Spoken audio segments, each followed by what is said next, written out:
So well guys, आप सभी को पता है कि इंडियन मार्केट के अंदर भाई टीवीएस ने अपनी तहलका बाइक को लॉन्च कर दिया। जी हाँ दोस्तों, मैं बात कर रहा हूँ टीवीएस की तरफ से आने वाली RTX। अब इंडियन मार्केट के अंदर जिस प्राइस रेंज में इस बाइक को लॉन्च किया है ना, लिटरली बहुत ही ज़्यादा माइंड ब्लोइंग जो है वो प्राइसिंग रहने वाली है। एंड आज की वीडियो में हम लोग कंपेरिजन करने वाले हैं कि क्या आप लोगों को KTM की तरफ से आने वाली ADV 250 की तरफ जाना चाहिए या फिर आप लोगों की जो न्यूली लॉन्च RTX 300 रहने वाली है उसकी तरफ। तो चलिए वीडियो को स्टार्ट करते हैं, बात करते हैं इन दोनों ही बाइक्स के बारे में। देखो, सबसे पहली चीज़ मैं यहाँ पे क्लियर कर देता हूँ। देखो, RTX ऑब्वियसली भाई अभी बिल्कुल ही आज लॉन्च हुई है तो उसको चलाया नहीं है, बट हाँ थोड़ी बहुत फीचर्स के बारे में एंड इंजन के बारे में जो है हम लोग बात करके देखेंगे। एंड ADV तो जो है मैंने चला रखी है तो उसके भी हाथ पे जो है हम लोग बात करेंगे आज की वीडियो में। सबसे पहली चीज़ यहाँ पर हम लोग बात करते हैं लुक्स एंड डिज़ाइन के बारे में। सो अगर आप लोग भाई RTX को देखते हो तो भाई मतलब जैसे मैंने आपको प्रीवियस वीडियोस में भी बोला है कि भाई जो प्रॉपर फील रहने वाला है ना वो आपको एकदम ऐसा आने वाला है जैसे कि ये बाइक जो है ना पूरी की पूरी जो ट्रैम की बाइक्स आती है ना, कुछ उस टाइप की आप लोगों को यहाँ पर फील देखने को मिलेगी। फ्रंट के अंदर आपको काफ़ी बड़ा सा वाइजर देखने को मिलता है, हेडलाइट जो है वो काफ़ी ज़्यादा अच्छी लग रही है, USD सस्पेंशन है, काफ़ी बल्कियर जो है वो फ्यूल टैंक आपको मिलता है, स्प्लिट सीट्स मिलती है। एंड एक चीज़ सबसे इंपॉर्टेंट जो TVS अपनी बाइक्स के अंदर छोड़ देता है, जो एग्जॉस्ट रहता है ना उसकी डिजाइनिंग काफ़ी बेकार करता है, बट यहाँ पर इस बार जो है वो काफ़ी अच्छी की गई है। सो ये चीज़ जो है मुझे काफ़ी ज़्यादा पसंद आई। अब बात करते हैं KTM की तरफ से आने वाली ADV के बारे में। तो देखो, ऐसा नहीं कह रहा हूँ कि ADV भी जो है वो बेकार रहने वाली है, इस बाइक की भी लुक जो है वो काफ़ी अच्छी है, स्पेशली 390 से जो है इंस्पायर आप लोगों को यहाँ पर लुक्स एंड डिजाइन मिलता है। सो फ्रंट में अगर आप चेकआउट करोगे तो काफ़ी बड़ी सी जो है वो आप लोगों को हेडलाइट देखने को मिलती है, टॉलर वाइजर जो है वो आप लोगों को मिलेगा, तो देखने में काफ़ी बढ़िया है। एंड यहाँ पर अगर आप चेकआउट करोगे तो काफ़ी बड़ा सा मडगार्ड जो है आपको मिलता है। बट यहाँ पर अगर आप थोड़ा सा चाहते हो कि आपको ना बल्कि लुक चाहिए तो मुझे लगता है कि RTX के अंदर जो है वो थोड़ा सा ज़्यादा बेटर आपको फील होगा, बिकॉज जो ADV 250 है वो थोड़ी सी जो है वो डिजाइनिंग के अंदर स्लीक सी लगती है, तो वो एक चीज़ आप लोग जरूर देख लीजिएगा। नाउ अब बात करते हैं दोनों ही बाइक्स के अंदर आने वाले इंजन के बारे में। अब यहाँ पर अगर आप देखोगे तो देखो, एक तरफ 300 सीसी की बाइक है एंड एक तरफ 250 सीसी की बाइक है, तो थोड़ा सा यहाँ पर कंपैरिजन में थोड़ी बहुत चीज़ें जो हैं वो आप लोगों को ऊपर नीचे लग सकती हैं, बट आप लोगों को बताते हैं भाई क्या क्या चीज़ें आती हैं। सबसे पहले यहाँ पर अगर मैं बात करता हूँ ADV 250 के बारे में, सो यहाँ पर अगर आप लोग देखोगे तो 248 सीसी का single cylinder liquid cooled FI BSS complaint engine मिलता है, जो आपको 6 स्पीड गियर बॉक्स के साथ देखने को मिलेगा। पावर फिगर्स के बारे में बात की जाए तो 31 bhp का maximum power and 25 newton metre तक का टॉर्क जो है ये बाइक जनरेट करने वाली है। एंड अदर हैंड पे अगर आप देखते हो सो भाई TVS की जो RTX है उसके अंदर आपको एक बिल्कुल ही ब्रांड न्यू इंजन देखने को मिलता है, जो 299 सीसी का रहने वाला है, single cylinder liquid cooled FI BS6 compliant engine, लगभग 36 bhp तक का maximum power and 28.5 newton metre तक का टॉर्क जो है ये जनरेट करती है। तो देखो यहाँ पर अगर आप पावर फिगर्स देखोगे तो लगभग 5 bhp जो है वो आपको ज्यादा देखने को मिलेगा RTX के अंदर, एंड टॉर्क भी अगर आप देखोगे तो लगभग आपको 3-3.5 न्यूटन मीटर का टॉर्क जो है वो ज्यादा देखने को मिलता है।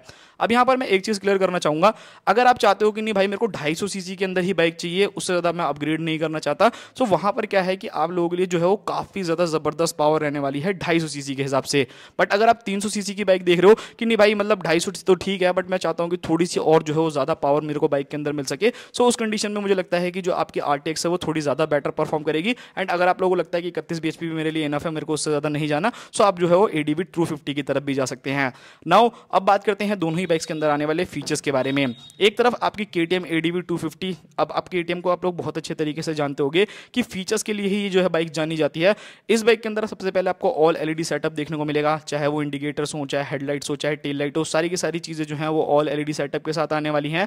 प्रॉपर आपको TFT डिस्प्ले मिलेगा, dual channel ABS, slipper clutch, hazard light, quick shifter, ride by wire, मतलब यहाँ पर अगर आप देखोगे तो ये कुछ फीचर्स मिल जाते हैं आपको इस बाइक के अंदर।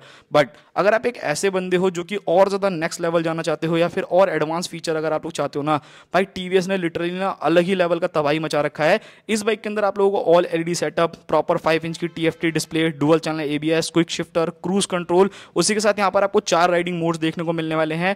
रैली हो गया, अर्बन हो गया, रेन मोड हो गया एंड टूर मोड जो है वो भी आपको मिल जाता है। बाइक के अंदर आपको ट्रैक्शन कंट्रोल मिलेगा जो कि 2 लेवल के मिल जाते हैं, एंड स्विचेबल ABS देखोगे तो वो भी आप लोगों को जो है यहाँ पर 3 तरीके के देखने को मिलने वाले हैं। तो ये एक चीज मुझे जो है वो काफी बढ़िया लगी कि अगर आप थोड़ा सा और एडवांस जाना चाहते हो तो मेरे को लगता है कि आप लोगों के लिए RTX थोड़ी सी ज्यादा बेटर फील कराएगी। बाइक के अंदर आपको ब्लूटूथ कनेक्टिविटी, स्मार्ट कनेक्ट देखने को मिलेगा, गूगल मैप्स हो गया, राइड बाय वायर टेक्नोलॉजी हो गई एंड डुअल चैनल ABS आपको मिलेगा। तो देखो मेरा यहाँ पर ये कहना है, अगर आप एक ऐसे बंदे हो जिसको ठीक ठाक फीचर चाहिए कि मेरे काम के फीचर्स मिल रहे हैं ना, मेरे को ऑल LED सेटअप है, TFT डिस्प्ले है, स्लीपर क्लच है, क्विक शिफ्टर है, बट आप चाहते हो कि नहीं भाई मेरे को फीचर्स में भी जो है वो थोड़ा एडवांस चाहिए। ऑब्वियसली आप एक टूरिंग टाइप की बाइक को खरीद रहे हो तो आपको क्रूज कंट्रोल चाहिए कि भाई मैं लॉन्ग राइड्स करूँ तो थोड़ा सा क्रूज का भी मजा लिया जा सके। सो उस कंडीशन में ऑब्वियसली भाई जो अपाचे है वो थोड़ी सी ज्यादा बेटर परफॉर्म करने वाली है, तो ये एक चीज जरूर ध्यान में रखना। नाउ अब बात करते हैं दोनों ही बाइक्स के टायर्स के बारे में कि यहाँ पर आपको टायर जो है वो कौन सा देखने को मिलेगा। सो यहाँ पर अगर आप लोग ADV 250 को देखोगे तो यहाँ पर आपको 100, 90, 90 इंचेस के फ्रंट में अलॉय व्हील्स, 130, 80, 70 इंचेस आपको रियर में जो है वो टायर्स देखने को मिलेंगे। बट अगर आप थोड़ा सा देखते हो RTX की तरफ ना, तो यहाँ पर जो है टायर साइज के अलॉय साइज तो जो है वो सेम है, बट टायर साइज में जो है थोड़ा सा डिफरेंस मिलेगा। फ्रंट के अंदर आपको 10 mm ज्यादा देखने को मिलेगा, यानी 110, 80, R19 इंचेस का आपको फ्रंट में टायर, एंड रियर में अगर आप जाओगे तो वहां पर आपको 150 सेक्शन का जो है वो टायर देखने को मिलेगा। तो थोड़ा सा अगर आप लीन करना ज्यादा पसंद करते हो, कॉर्नरिंग करना थोड़ा सा ज्यादा पसंद करते हो, सो उस कंडीशन में मेरे को लगता है कि भाई ऑब्वियसली जो आप लोगों की RTX है वो थोड़ा ज्यादा बेटर परफॉर्म करेगी। बट ऐसा नहीं है कि ADB बेकार है, थोड़े से पतले टायर है, बट ये ना थोड़ा सा ऑफ रोड ओरिएंटेड भी जो है वो थोड़े से ज्यादा रहने वाले हैं, जिससे आप थोड़ा और ज्यादा अच्छे तरीके से ऑफ रोडिंग कर सकते हो। तो ये एक चीज जरूर ध्यान में रखना। एंड ऊपर से भाई ऑब्वियसली एवरेज का भी जो है वो डिफरेंस आप लोगों को थोड़ा बहुत देखने को मिलेगा, तो वो एक चीज रहने वाली है। अब बात करते हैं दोनों ही बाइक्स के सस्पेंशन के बारे में कि सस्पेंशन में आपको क्या क्या चीजें देखने को मिलेगी। एक तरफ जहां पर आपको ADB 250 देखने को मिलती है, जहां पर आपको USD सस्पेंशन एंड रियर में मोनोशॉक एब्जॉर्बर्स देखने को मिल जाते हैं। वहीं अगर आप लोग RTX को देखते हो, इस बाइक के अंदर आपको 41 mm के USD सस्पेंशन देखने को मिलते हैं। एंड अगर आप इसके जो BTA वाले वर्जन की तरफ जाओगे तो वहां पर आपको fully adjustable suspension and rear में मोनोशॉक एब्जॉर्बर्स देखने को मिलेंगे। सो भाई ये चीज तो आपके ऊपर डिपेंड करती है। लाइक अगर आप एक ऐसे बंदे हो जिसको बहुत ज्यादा फीचर्स की जरूरत नहीं है कि नहीं भाई एडजस्टेबल सस्पेंशन की जरूरत नहीं है मुझे अपनी बाइक में, तब तो KTM की ADB 250 एक बेटर ऑप्शन रहेगी। बट अगर आप चाहते हो कि नहीं भाई मैं राइड के दौरान जो है मैं खुद चाहता हूं कि एडजस्ट करूं, लाइक अगर आप ऑफ रोडिंग कर रहे हो तो वहां पर आप सॉफ्ट कर सको, अगर आप हाईवेज पे चल रहे हो तो आपको नॉर्मल से चाहिए, तो वो एक चीज जो है वो रहने वाली है, जो कि आप अपने हिसाब से देख लीजिएगा कि कौन सी बाइक आपके लिए ज्यादा केपेबल रहने वाली है। नाउ बात करते हैं ब्रेकिंग सिस्टम के बारे में। सो यहां पर अगर आप ब्रेकिंग देखोगे तो दोनों बाइक की ऑलमोस्ट जो है वो सिमिलर सी है। जहां पर KTM की ADB 250 आपको 320 mm की फ्रंट डिस्क एंड 230 mm की रियर डिस्क जो है वो ऑफर करती है। वहीं पर अगर आप RTX को देखोगे तो 320 mm की आपको फ्रंट डिस्क एंड 240 mm की जो है वो रियर डिस्क आप लोगों को देखने को मिलने वाली है। सो यहाँ पर 10 mm का डिफरेंस है। तो देखो ब्रेकिंग वाइज अगर मेरे को ऐसा लगता है ना कि बहुत ज्यादा डिफरेंस नहीं आएगा, हाँ 19-20 का जो है वो डिफरेंस हो सकता है, तो वो एक चीज आप लोग जरूर देख लीजिएगा। सो ये सारी चीजें मैंने आपको बता दी। अब थोड़ा सा बात करते हैं डायमेंशंस के बारे में एंड कौन सी बाइक किसको लेनी चाहिए उस चीज के बारे में भी बात करेंगे। यहाँ पर अगर आप ADB 250 को देखते हो तो इस बाइक का जो वेट रहने वाला है वो समथिंग अराउंड 177 kg के अराउंड जो है वो वेट करने वाली है। एंड वहीं अगर आप RTX को देखोगे लगभग 180 किलो का जो है यहाँ पर आपको उसका वेट मिलता है। तो देखो 3 किलो का डिफरेंस है, तो देखो बहुत ज्यादा डिफरेंस तो नहीं कहूंगा, बट हाँ ADB मेरे को लगता है कि थोड़ा सा पावर टू वेट रेशियो आपको थोड़ा सा ज्यादा बेटर देखने को मिलेगा RTX के कंपैरिजन में।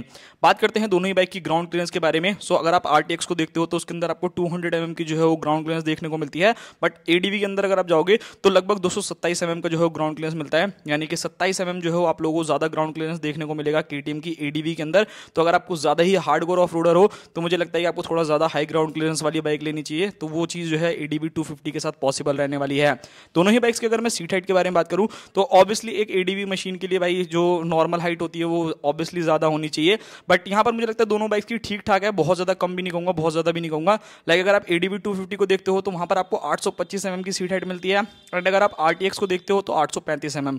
सो यहां पर क्या है लगभग 10 mm का डिफरेंस है, यानी कि 10 mm जो है वो आप लोगों की RTX जो है वो ऊंची रहने वाली है। तो अगर आपकी हाइट छोटी है तो मुझे लगता है कि आप लोगों के लिए KTM की ADB 250 ज्यादा बेटर परफॉर्म करेगी। बाकी अगर आपको थोड़े बहुत पैर पहुंच जाते तो फिर तो भाई आप दोनों ही बाइक्स को चला लोगे, वहां पर कोई दिक्कत जो है वो नहीं होगी।